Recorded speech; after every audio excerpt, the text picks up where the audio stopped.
worry about gas. I just charge. Luckily, I live right next to a parking lot or parking garage, which has access to chargers. So I just go right in there and I just charge right in there, which is pretty dope. And each night it's anywhere from like $11 to $15, and that gives me about $240. All right, 240 miles in range, right? So the pros is all electric. You get the all electric bonus. Those are the pros, and I have unlimited miles, so I can use this for whatever I want. Essentially, like if I wanted to drive anywhere, like I could do whatever I want. It's all personal miles, unlimited personal miles. They just ask that you do return the vehicle, return it with what they gave you, right? So they gave me about, it had 170 miles on it, something like that. So when I return it, I'm keeping it at that level. So that's that. But the cons is the cost. You know, every Monday I expect not to get any of my own money, right? But it's a pro and a con because you don't have to worry about the money, right? So if you're interested in doing this, it's a good option if you don't have a car. If you do have a vehicle, you might have to like think about it, but just do it, right? Try it out for a week and see how it goes, right? I had a nightmare situation because in my case, because I didn't do Lyft for like over a year, any activity on the account triggered a background check. And I don't have a problem with a background check, but the only problem is that during the background check, you can't do rides. So when I went to pick up the car, everything was perfect, right? But once they added it to my account, which triggered activity on my account, that triggered a background check, right? So I picked up the car, but I wasn't able to do rides, which kind of sucked. So I ended up waiting a couple days for New Hampshire to clear because I'm approved to drive in both states, New Hampshire and Massachusetts. New Hampshire was cleared, but the money's not as good in New Hampshire as it is in Mass. And then Massachusetts cleared about 11 days later, which it's a long time. 11 days might not sound like a lot in hindsight. It was a long time. But once that cleared, I was able to go out and do some rides. So again, I'm trying to highlight all the pros and cons for you guys so you guys can make your own decision on whether you want to do it or not. I just got to the Boston area, so I'm probably going to go online in just a little bit, but I want to come on here and tell you guys what that's all about. Also, another thing to keep in mind, they offer additional insurance, which will get charged to the weekly expense. Now, again, for me, it's $356, right? $356 a week. If I do the bonus, the 110 rides, I can take $150 off, technically. I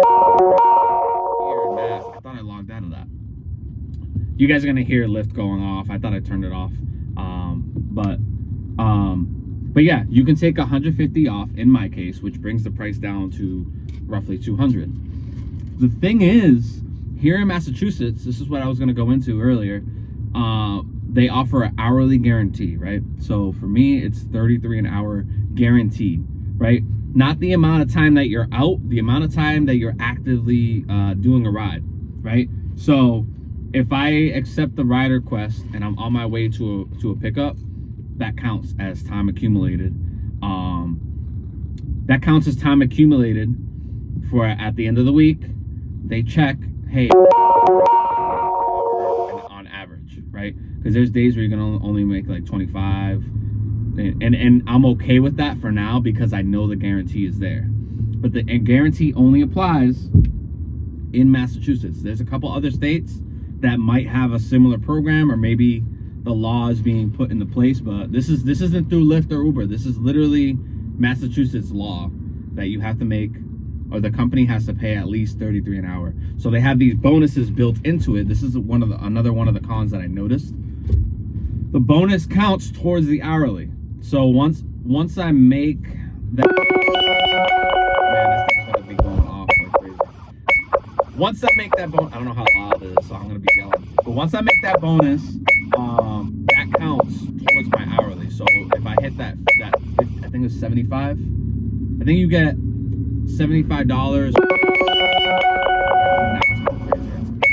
I think you get $50 once you hit that first bonus. No, it's $75. When you hit 70 rides, they give you $75.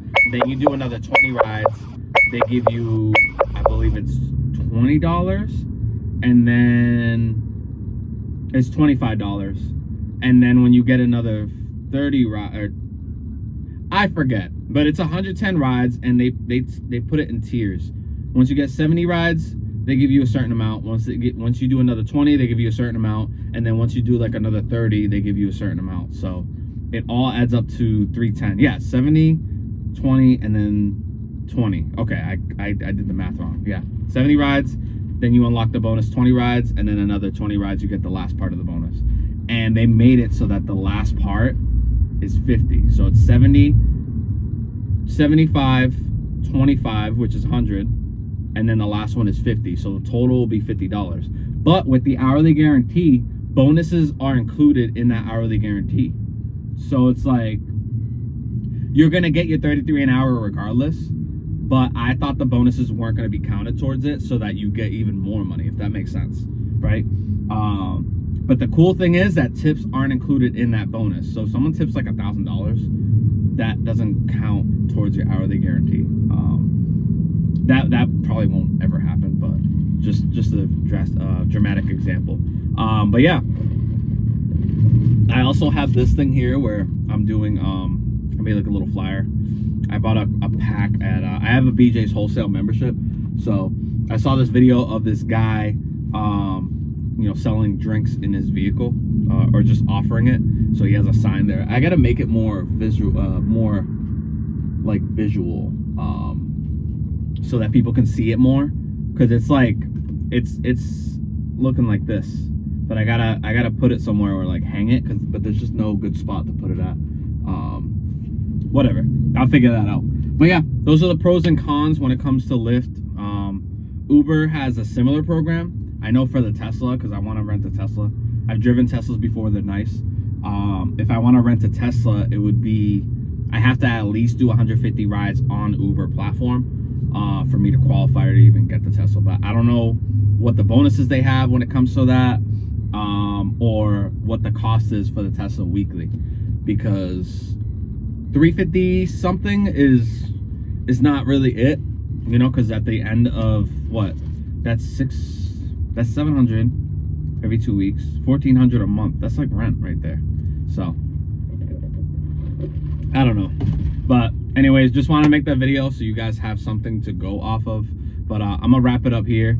The city's getting kind of crazy. This dude's trying to parallel park over here, so I'm gonna get out of here. But thank you for watching, guys, and I will catch you guys on the next one. Take care.